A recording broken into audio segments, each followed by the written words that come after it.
The University of Guyana is holding a series of talks at Turkeyen and Tain. More from Michael Can.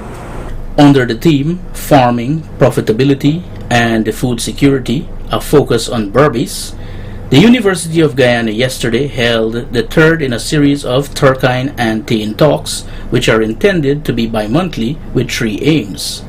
The first aim is to facilitate informed and respectful discourse on matters of public interest that have significant national, regional, or international implications. Dr. Paloma Mohammed of the Turkeyen campus, during her address to the gathering at Tain Quarantine, elaborated on the talks. These Turkeyen and Tain talks were started a couple of months ago, actually in July this year, by the new Vice Chancellor, as part of our vision for a university, one university, in tandem with the government's vision of one country. Many people do not know that the University of Guyana has what we consider to be 11 campuses. How did we get to 11 campuses? Well, let me tell you. We have two here in the wonderful and beautiful county of Berbice, so that's Tain and John. We have the one in Turkeyen, and then we have 9 campuses for the Institute of Continuing Education all across the country.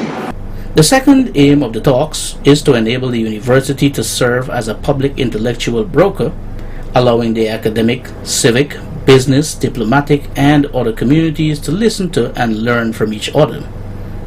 Gracing the event was the Minister of Business, the Honorable Hans Dominic Gaskin. What I can say for sure on the subject of farming, profitability and food security is that there are tremendous opportunities in Berbice for Berbicians when it comes to farming. The other thing I will say is that those opportunities will remain beyond our reach if we do not stretch out and pick them. And one of the things that those of you who are athletes or who just like to stretch your muscles every now and then know about stretching is that stretching is a very uncomfortable thing, and it will take you out of your comfort zone. And sometimes, in order to reach out and to grab something that is desirable, we do need to move beyond our comfort zones. So whether it's farming or any other type of activity, we humans tend to do things in a certain way because this is how we've always done it, and this is how it has always worked for us. And sometimes, even when things stop working for us or are not working that well, we find it difficult to change our approach and explore new ways of doing things. The third aim of the talks is to offer meaningful evidence-based and policy-relevant engagement between UG students, lecturers, researchers, and alumni, and on the other hand, the public and private sectors and the international community.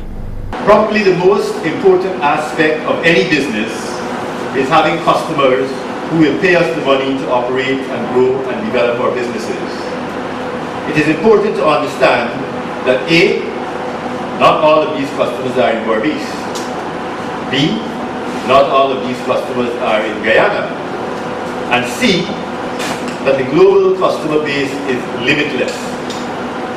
And when it comes to farming, the one thing that people all over the world need to do every day is to eat.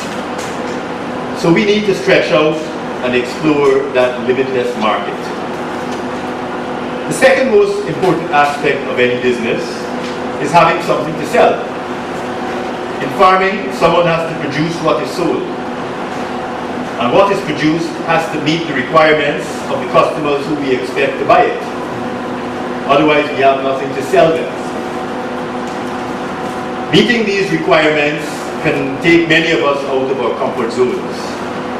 Learning what those requirements are can be time-consuming, and trying to achieve them can be costly. More so when we contemplate the prices that we are forced to take in order to sell in the large quantities that are required. Presentations were also made by the Director of UGBC, Subramaniam Gomati Nayanagam, Scientist of the Guyana Rice Development Board, Dr. Mahendra Prasad, Director of Nanpasod Group of Companies Rajendra Pasod, and Kavindra Ramnarayan of Gaisuko. Michael Khan, Channel 8 News.